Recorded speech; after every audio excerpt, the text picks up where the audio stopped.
Welcome to the County Conversations Podcast, brought to you by the Florida Association of Counties Institute for County Government with support from the University of Florida's IFAS. In this podcast, we dive deep into the diverse and dynamic world of Florida's counties with engaging interviews and thought-provoking conversations surrounding the challenges as well as successes of Florida's counties. Each episode brings you first-hand perspectives from county commissioners, government officials, community leaders, and subject matter experts who are shaping the future of our state. We explore a wide range of topics from economic development and public safety to environmental conservation and emerging technologies. Our aim here is to provide a platform for knowledge sharing, collaboration, and inspiration for county officials and residents alike.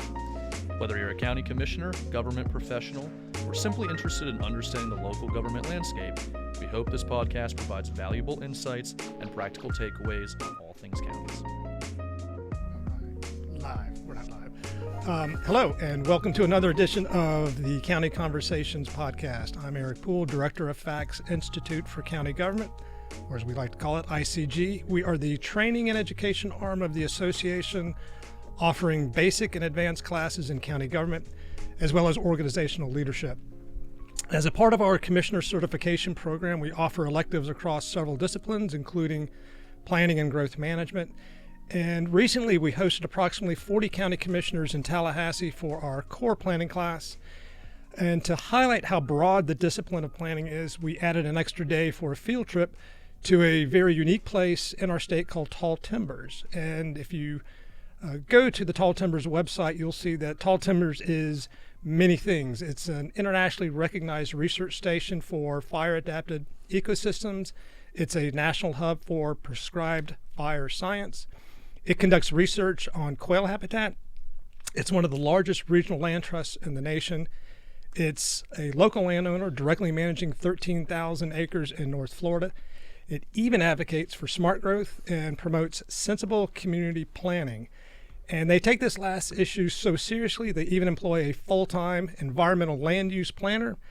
And he's with me today in Studio 67. His name is Neil Fleckenstein. And Neil is the planning coordinator for Tall Timbers. Neil, welcome to the podcast. Happy to be here, Eric. All right. Glad you made it at 4 o'clock on a Tuesday. Thank you for doing that. So, Neil, let me start by mentioning something that I said to you a few months ago, and that is while we've known each other for about 30 years, dating all the way back to graduate school at FSU. And I know you've extended some invitations for me to come up to Tall Timbers. I'd never visited until we arranged for our group of county commissioners who enrolled in that class to actually go up there. And it was really eye-opening because I think all of this time I thought Tall Timbers was a place that just did some ecology research, offered land management services, worked with conservation easements, but Tall Timbers is a lot more than that. And before we get into that, why don't we just get a little bit about your background? Like I said, we met in graduate school, but what finally got you up to Tall Timbers? I graduated along with you in 1994, which is a very, very long time ago at this point. I worked in emergency management for about 8 years, similar to what you did. And at some point, I just felt like I wanted to do work on things that I actually hoped would happen as opposed to things that I hoped wouldn't happen, like hurricanes, etc. So Tall Timbers was looking for someone to start their land use planning program, kind of recognizing that the more land that we protected in conservation easements, the more we were beginning to affect how communities grow. And then, of course, how communities grow would also affect our conservation lands. So I kind of had that regional perspective, and that was exactly what they were looking for. So I moved over there in 2002. So I've been there now for about 21 years. And that planning and advocacy program has grown quite a bit since then. I started out kind of working on local and regional issues that affected our conservation interest, also on some smart growth work, as you said. And now that's expanded to a lot more advocacy work at the state level in Florida, in Georgia, where we've got a lot of conservation land as well, and then some policy work in Washington as well. So I kind of mentioned everything from what tall timbers is many things. Can you just go ahead and provide an overview in your own words about tall timbers, its mission, primary goals, and really the membership? Because I think that's kind of an interesting aspect. And you did a really nice job kind of summarizing, but it's an organization that's really hard to give an elevator speech about. It doesn't comport well to a 30-second speech between floors 2 and 3. We are a biological research station, and we focus on the ecology of fire-dependent ecosystems in the southeastern United States. But in addition to being a biological research station with all that entails in terms of working on forestry issues and wildlife and species issues, we also have a land conservancy as well. So we're out there doing research on the landscape, especially on fire issues and how fire affects our landscape. We're doing species research, and then we actually take what we use in those two areas and apply it to managing lands in the greater Red Hills region and in the greater Albany region, and then also getting that land permanently protected. So as you said, we're one of the largest regional land trusts in the southeastern United States. We've got about 170,000 acres right now that we've permanently protected, and those are all private lands that have been voluntarily protected by their owners, and we work with them to ensure the proper management of those properties, and they're permanently protected in perpetuity. So those lands are never going to be directed, never going to be developed. And the state of Florida does a fabulous job in terms of land conservation on the public side, and this is a component that's increasingly important because we know there's not an infinite amount of money out there to conserve land. We have great public land conservation programs, but this is another aspect or another way that we can conserve these important lands, is working with private landowners to permanently protect their lands.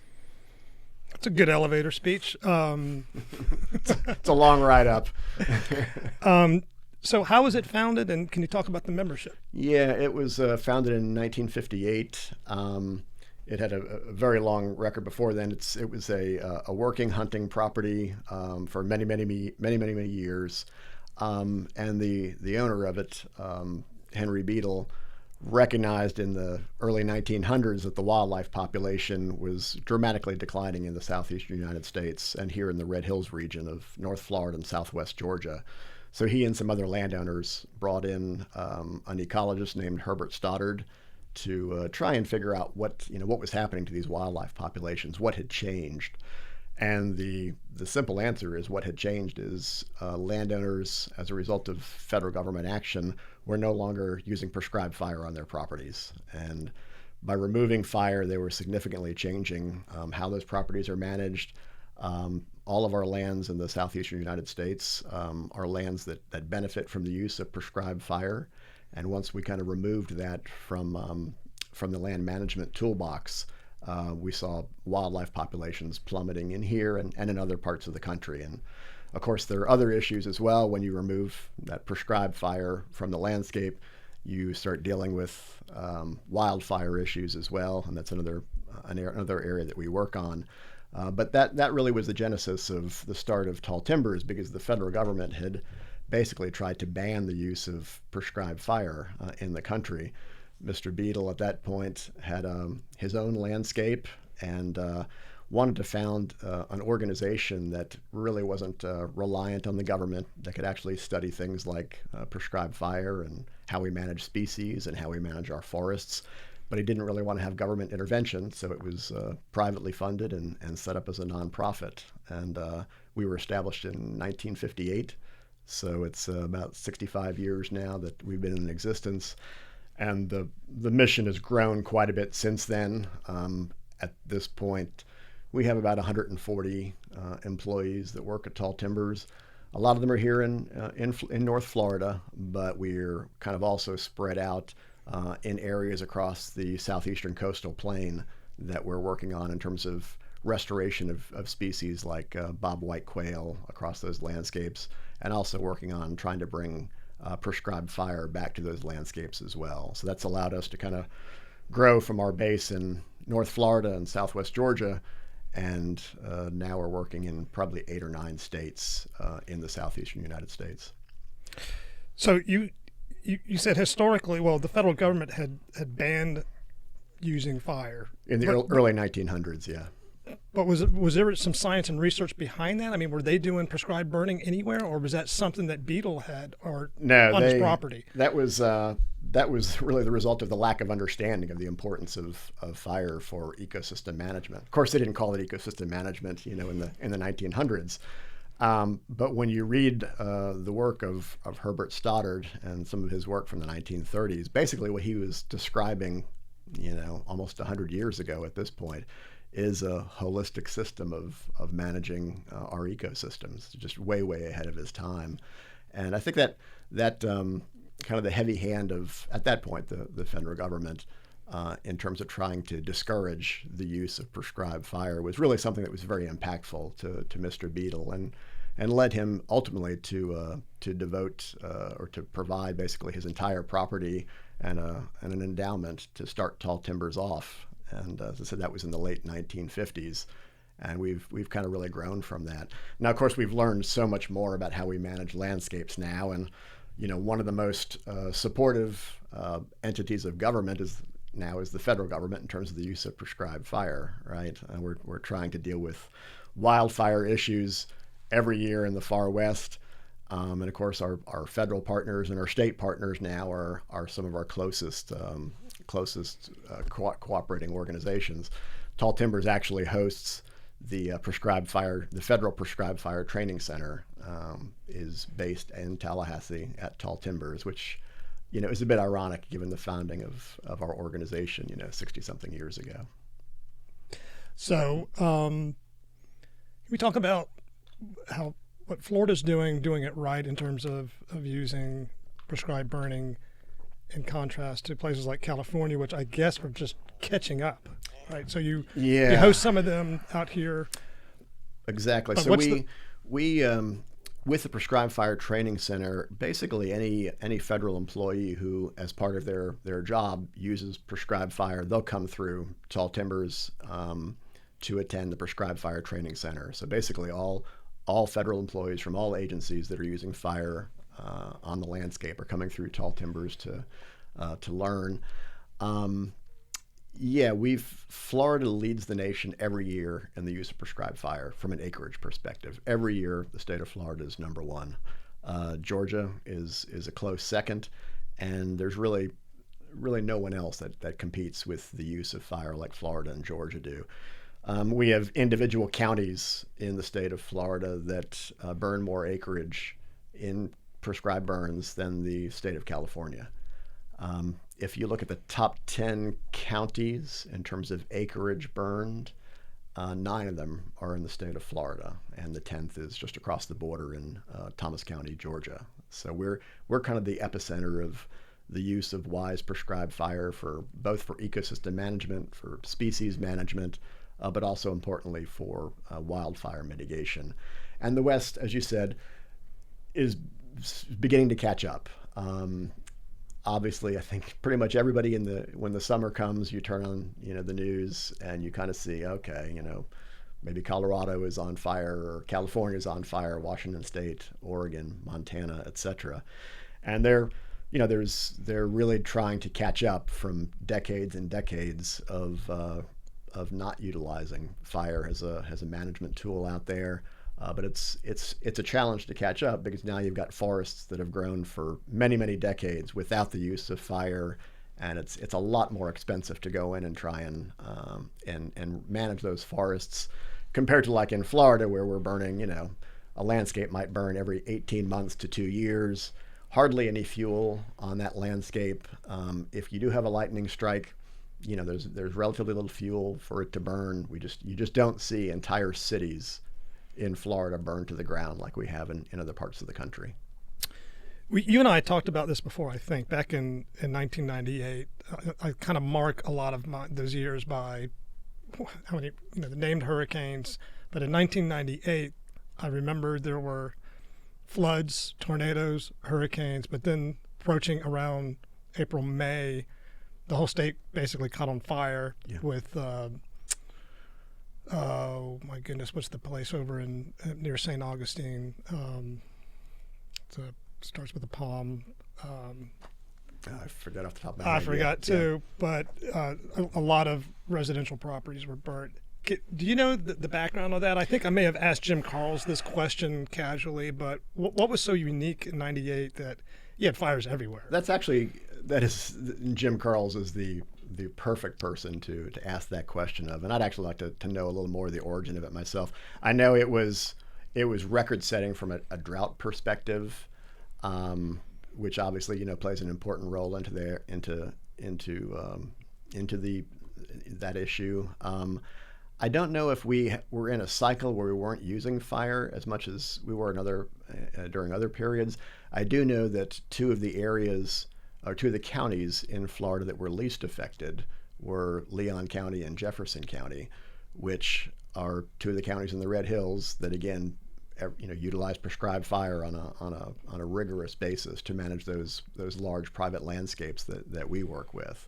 So even during that era, you saw less of an impact on those areas that routinely burn. But I'm not sure if there were some other intervening factors as well in terms of maybe the state not burning as much or the feds not burning as much as they otherwise would. I do know that there's been so much more emphasis in the last 20 years, at least in the Southeast, on the utilization of prescribed fire, both from ecosystem management, because it's necessary. These are the forest lands we're working on are lands that require frequent fire. 500 years ago, those were lightning strike fires.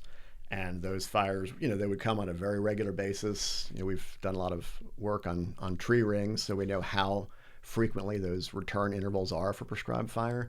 But when you would have a lightning strike fire, you didn't have roads and parking lots and fire departments to put out those fires. So you had very low intensity fires sweeping across the landscape.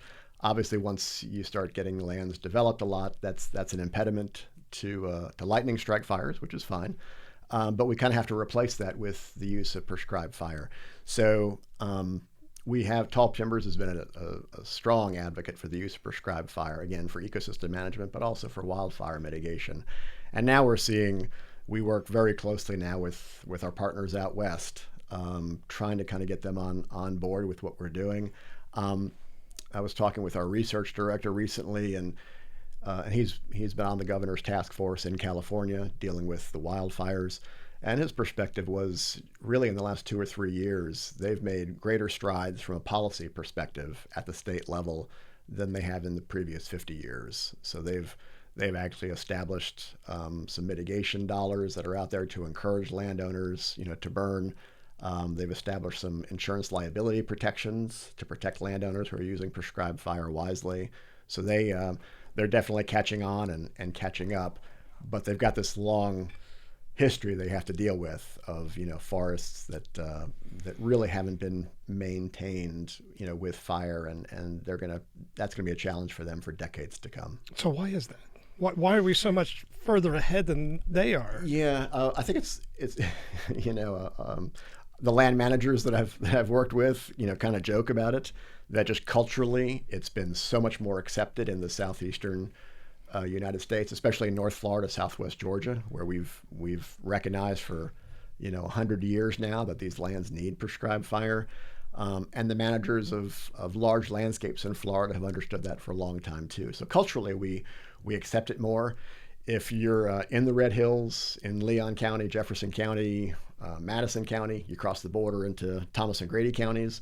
If it's February, March, or April, and a landowner has got a prescribed burn in his property, no one calls the fire department. They understand that's not a wildfire. That's a prescribed fire. And that's not the case in other states. It's a shock when you see fire on a landscape. But because we've burned on such a regular basis, we're not talking about, the images you have in your head of a wildfire. We're talking about a very, very low intensity, prescribed fire that's taking care of the little bit of fuel that's out there. And our land managers and our prescribed burners at Tall Timbers, they're putting fire on the ground and they're just walking through the area that they burned because there's relatively little fuel there. And of course, when we brought the Florida Association of Counties out there, you all saw the same thing too. Amazing. It's you burn an area, 10 minutes later it's out, and of course you come back 4 days later and you've got green sprouts coming out. And so again, it's just there's that long tradition of the use of fire here. We've also been exceptionally progressive in terms of legislation to protect prescribed burners in Florida from a liability perspective, and having those legal protections for certified burners has been integral, and that's something that really other states are beginning to catch up. But Florida and Georgia again have led the country in that for many years. So having that legal protection has really helped. Having that culture of burning has helped, and then having the personnel and managers who've grown up with it, frankly, their whole lives. We've got land managers that we work with, and we're working with second and third generation land managers, who learned from their parents and their great grandparents. And again, that's you don't have that in other parts of the country. So we're extremely blessed in that regard. Yeah, I mean, it seemed to me in California, if you were trying to implement something, and I know they're going to try, but the public is so scared of fire, and so, and I mean, there are real boundaries of this urban wildland interface, right? But out in California, it looks like they're just embedded, right? They're embedded. Right on top of it. Yeah, and we did benefit from having strong growth management in Florida for a period. That's changed more recently, but we did have strong growth management that really helped in terms of, to a certain extent, containing urban areas and allowing kind of those rural areas to not be developed. That helped.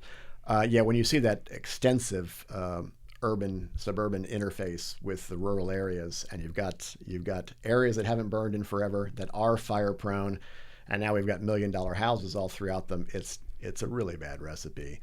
A lot of those areas, from what I've read, it's almost going to take having a wildfire in those areas and almost sort of resetting things, because you really just can't go out in an area that hasn't been burned in 40 or 50 years and go out with a drip torch and start a prescribed fire. You're going to start a wildfire.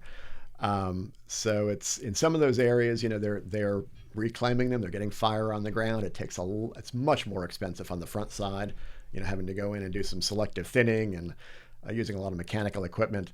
But in some areas where we are seeing these, unfortunately, catastrophic wildfires, that is kind of helping to reset the system. That's maybe the one small redeeming positive. And once that happens, then you can kind of get them on a regular cycle for prescribed fire. And that cycle can change, of course, depending upon the area. Our areas in the Red Hills, those areas, the return interval for fire in our area is about every 18 months to 2 years. It might be a little longer in other areas of the country, but if they do get reset, then there's the opportunity to go in and start managing them proactively with fire. So that's maybe the one redeeming aspect of that. Yeah, I mean, you almost contrast that in Florida with, a hurricane, and, it wipes out 500 to 1,000 properties. And so what do you do? Do you build back? Do you have some sort of post-disaster redevelopment plan to build back better? Do you consolidate lot? Exactly. It's not a exact parallel, but it's pretty good. And yeah, I mean, you absolutely hate to see that happen. But if it does, then you need to figure out, how can we do a better job of building back better? There might be some areas where we really don't want to encourage, growth and development again. Or if we're going to do it, in those western areas, they need to be fire-wise communities and developed with all the principles and practices to kind of mitigate the potential impacts there. So it's a shame, but that's the extent we've gotten to, where we've got areas throughout primarily the Western United States, not exclusively, but primarily in the Western United States, that now are incredibly vulnerable. They if they haven't had a wildfire, and we're entering a time now with increasing temperatures and drier conditions, and a lot of development in that wildland urban interface, that's just a very dangerous set of circumstances. And again, in Florida, just to contrast it, we've done a much better job, at least in that regard, in terms of policies to support prescribed fire. We've got a great Forest Service. Florida Forest Service does an outstanding job of managing with fire, and of course, dealing with wildfire when it does happen. but it's just a different scale. When we have something like that happen here, it's not entire towns, burning to the ground like we unfortunately have seen in other parts of the country. Yeah, I mean, I think the most extreme fire event that I'm aware of, at least, was the one over in Bay County post-Michael, maybe, 18 months ago. But they were able to contain that over time. But, I don't track this on a daily basis, but I don't know of any other fire event in Florida that, really impacted a number of, residential or non-residential structures. Yeah, there have been a couple of instances where we have had prescribed fires that have escaped, and that I think is one of the challenges is the perception, if you're not familiar with the use of prescribed fire, that that's a really dangerous tool. The reality is it's far less than 1% of prescribed fires that ever escape their boundaries. It's about a tenth of a percent. There have been one or two higher profile events that have happened. And sometimes the knee jerk is, okay, we need to ban the use of prescribed fire, which is exactly the opposite thing that we should be doing. If we do that, then we're getting into that situation like we see in other parts of the country where we have systems that are used to being maintained with fire from a natural perspective. Now we're doing it from a man-made perspective. If we withhold that, then we're just building up the fuels like we see out west. So if we do ever have an escape that causes some damage, we absolutely have to learn from what happened in that event, but we have to continue the best practice, which is utilization of fire. And that's just, I know we focused a lot on that. That is a really important part of what Tall Timbers has done. But it's also that's an integral component to how we're managing these lands. As I said, we've got 170,000 acres that we've protected at this point. All of those lands are dependent on the use of frequent fire. We've got some of them. We've got incredible numbers of imperiled species that are imperiled everywhere else, and the last remaining vestiges of these, they're very healthy populations on these private lands that are using fire as a management tool. So it's absolutely critical that we continue to use that to maintain the lands that Tall Timbers is conserving, both in Florida and in Georgia. One last thing on fires. So Yeah. do some of the private plantation owners, property owners, contract with Tall Timbers to actually do the prescribed burn, or are there private contractors who do that? There are private contractors that do that. One of the challenges that we have seen is the challenge of the contractors obtaining liability insurance to cover them in the event that an escape happens. And that's something that we've tried to work with the legislature on. We'll continue to try and do that because, like anybody who deals with insurance, all of our rates are going through the roof. The same has been true for burners, certified burners who have been trying to get liability insurance. So we're working on that issue with a number of partners. We don't want that to be an impediment to having that professional expertise out there to help private landowners. A couple of other things we are doing, though, from an organizational perspective. As I said, we've got the National Prescribed Fire Training Center that's based at Tall Timbers. So all of those folks are being trained. All those federal folks are being trained there. We also, Tall Timbers hosts 3 prescribed burn associations. So those are we help staff those and host those.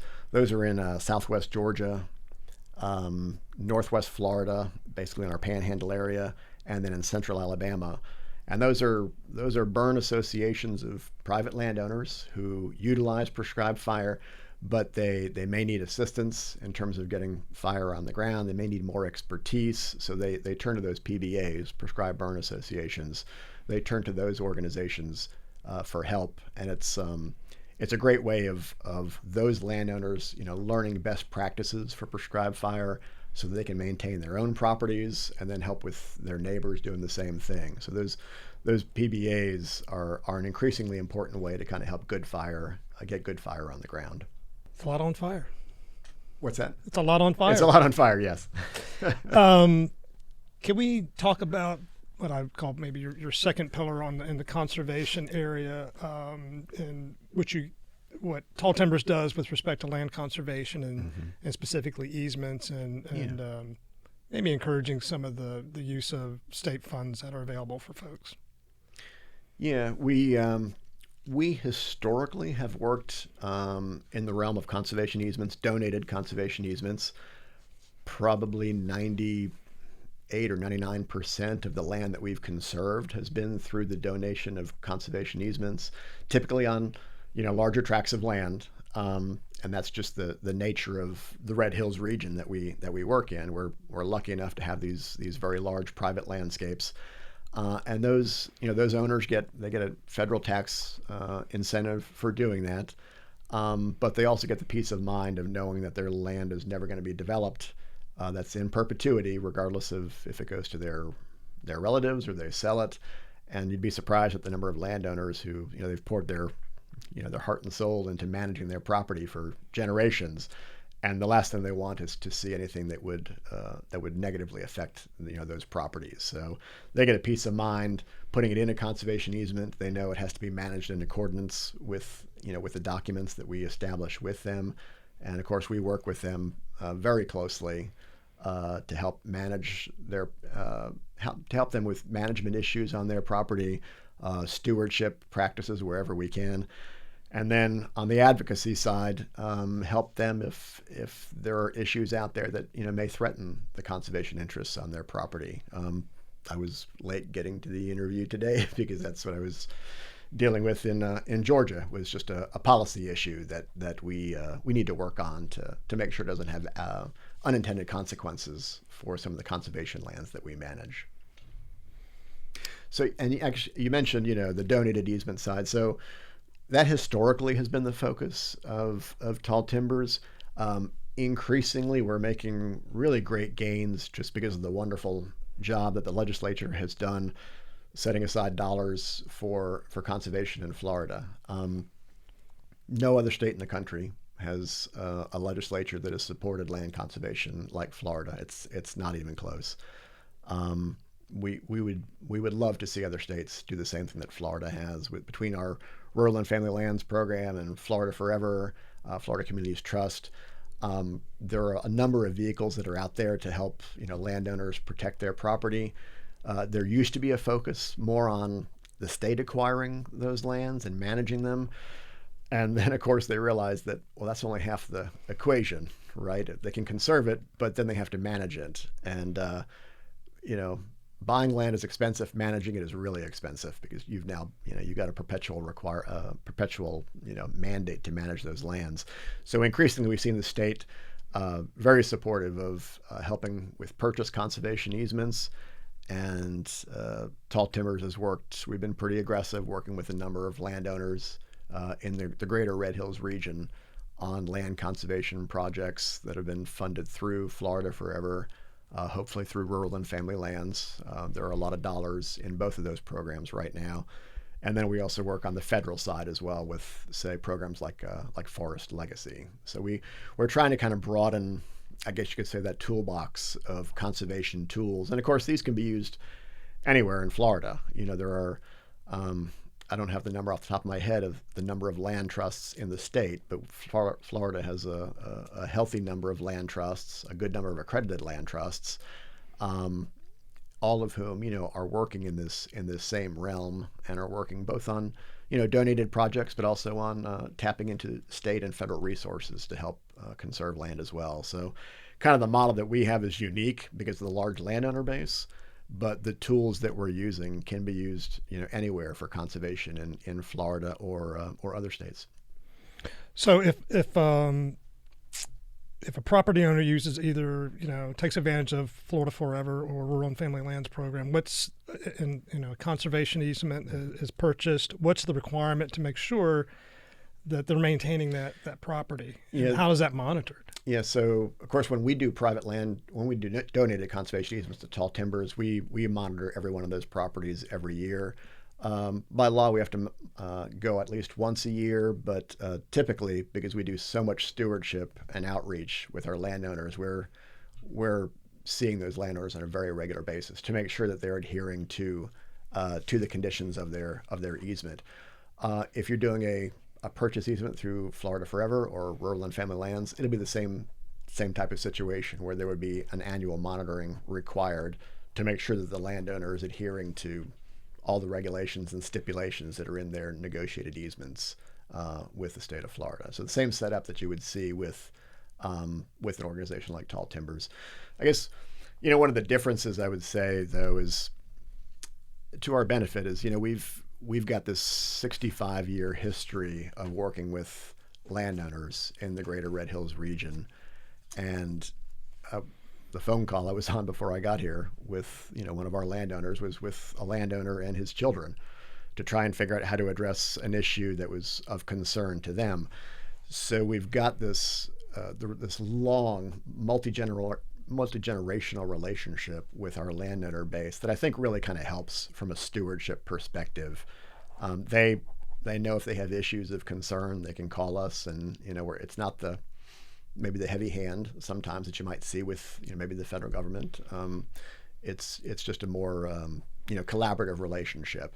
And I think that's something too that the state of Florida is working with as well, recognizing that they're a partner in these conservation projects, and they're a partner in perpetuity. So I think we're all trying to work on maintaining the best possible relationship that we've got between easement donor and the organization that's managing that donation.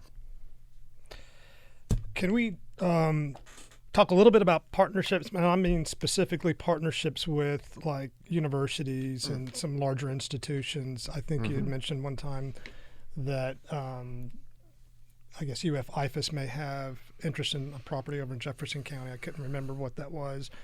But anyway, just curious about any partnerships with some.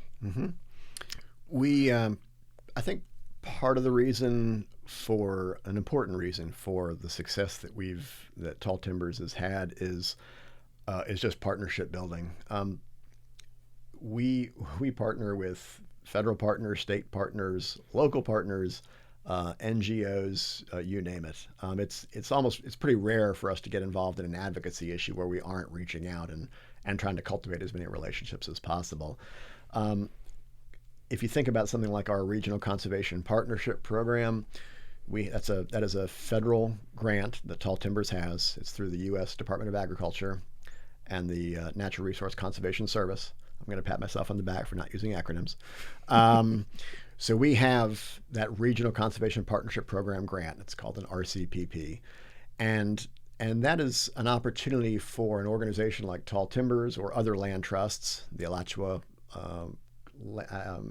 Alachua Conservation Trust has an RCPP grant as well. That's an opportunity to do more creative conservation than typically you would see from maybe the NRCS, the Natural Resource Conservation Service. And the focus of those RCPP projects is partnership building. It's working with partners that you normally might not work with on a conservation project. So I think we've got about 10 or 12 federal, state, and local partners and NGOs that are involved in our project on the Osceola River watershed. And that's an effort on both the Osceola River in Florida, which is an outstanding Florida waterway, and the St. Marks River as well, to conserve land that's in that floodplain. And we're working. I guess one of the things I like most about that is typically we work with very large landowners, but that Osceola River and St. Marks RCPP project has opened the door to landowners who had much smaller land holdings, but land holdings that are still important for protecting that watershed. So we're working with a large number of landowners, some who have 7 acres and 10 acres and 15 acres, all the way up to 7,000 acres of land, and it is a very complex project, but it's also very flexible. So we're working on conservation, trying to protect those landscapes. We're working on stewardship, helping them with maybe converting lands that have been in lines of pines in commercial agriculture and turning those into maybe longleaf pine stands. I think last year we planted about 600,000 trees on some of those properties in conjunction with those landowners. We're helping them control exotics on their property and just kind of convert some of those landscapes into more of a naturally maintained landscape, more native plants, trees, etc.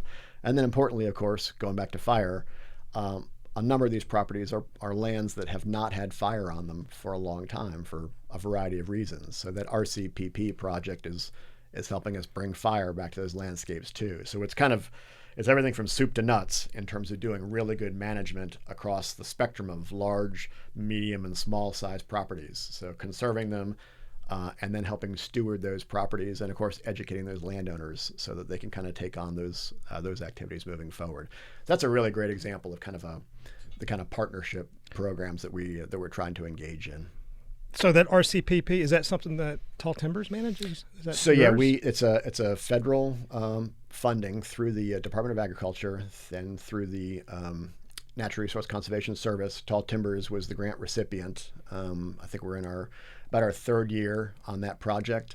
And we've got a staff that works specifically on that RCPP project. That's also both in Florida and Georgia. So we're doing land conservation across both states. You got this imaginary line on the map. Oh, here's Florida, here's Georgia. Well, the river doesn't really respect that line, right? Nor does the habitat. So we're working across that state line into Georgia, and working on all those stewardship issues as well as conservation issues. So it has a lot of promise. It's somewhat of a new program, so there's still some bugs to be worked out, but it is funded through the Farm Bill. And I just got back from Washington, and that was part of the advocacy that we were doing up there was continuation of RCPP because of the promise of the program, but also trying to kind of fix some of the glitches, iron out some of the glitches in how those programs are administered from the federal level to the state level, and then down to landowners on the ground. It's awesome. Yeah. Let's talk about, because you're a planner. You went to planning school. You got I must be a planner. You got a graduate degree in planning. So tell us about some of the smart growth and planning and advocacy that you guys are doing. If you look at your website, which I did, it talked about a lot about the smart growth. I mean, how does that fit into the broader picture of what you're doing at Tall Timbers? As an example, like in Tallahassee, where we are now, Tall Timbers, even before we had a planning and advocacy program, worked on the creation of the first blueprint initiative going back into the late 80s and early 90s, which was an initiative to, fund gray infrastructure, but also green infrastructure, and to design places for people and places that we want to kind of set aside as well. So we've had a long history of doing that kind of work. We stepped it up, obviously, about 22 years ago when I got to Tall Timbers. And like with everything else, we're trying to have really solid collaborative relationships with our cities and our counties. So I work pretty closely in conjunction with the city-county planning department here, Tallahassee, Leon County. One of the most important issues for us is the urban service boundary. We've got a urban service area around Tallahassee that basically is where we're trying to encourage growth. Outside of that urban service area, we're trying to discourage growth. And kind of our component of that is, what can we do to have smarter infill development? We know one size doesn't fit all. Not everybody wants to live, in a high rise or, in a duplex or triplex. They might want to live in a house in a big lot, and that's fine. But we need to have a whole range of options for those folks. And we need to try and do a better job of kind of steering our growth onto existing infrastructure. One of the issues that we always see is just, no local government ever says, God, we've got all the money in the world. We can do everything we want. It's more a case of how on God's earth are we going to, pave the streets and, keep up with the maintenance on our wastewater treatment plant and all of those kinds of things. So we know we do a lot better when we build on existing infrastructure and when we maximize existing infrastructure, as opposed to kind of putting it all over the place and having to continue to raise taxes to support that. So developing inside those urban service areas in our local community, but of course in communities around the state of Florida and Georgia is vital as well. And to kind of reinforce that, that's kind of where our land conservation comes in. So if you look at a map at the planning department, you'll see a lot of green on the map north of Tallahassee, northeast of Tallahassee. And most of that are lands that have been permanently protected. So those are lands that are conservation lands, a lot of them to Tall Timbers, and that kind of helps to balance that more intensive growth that we see inside the urban service areas. So do you ever Does Tall Timbers ever comment on some planning amendments, land use amendments? Yes. Have you ever intervened on? We do a lot of education.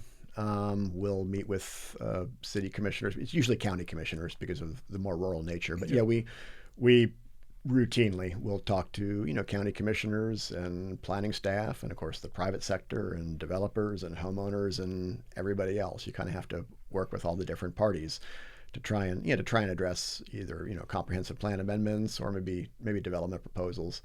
I will say we're very lucky because Tallahassee, Leon County is very different. Bruce Babbitt wrote a book probably 30 years ago called, I believe, Cities in the Wilderness.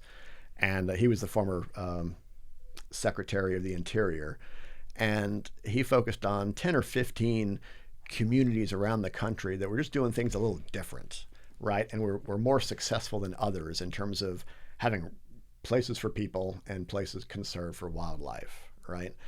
And Tallahassee was one of the places he focused on because of its location, just north of a national forest, just north of a wildlife refuge, St. Mark's Wildlife Refuge, and just south of all the privately preserved lands in the Red Hills.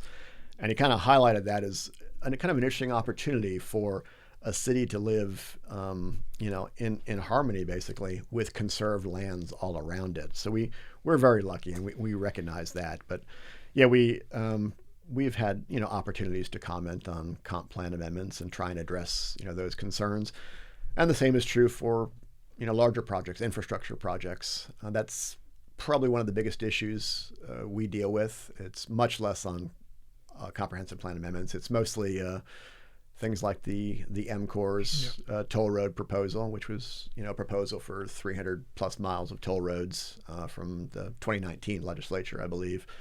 One of those projects, the Suncoast Connector, would have gone through a number of our conservation easements. So that was obviously a project that we advocated.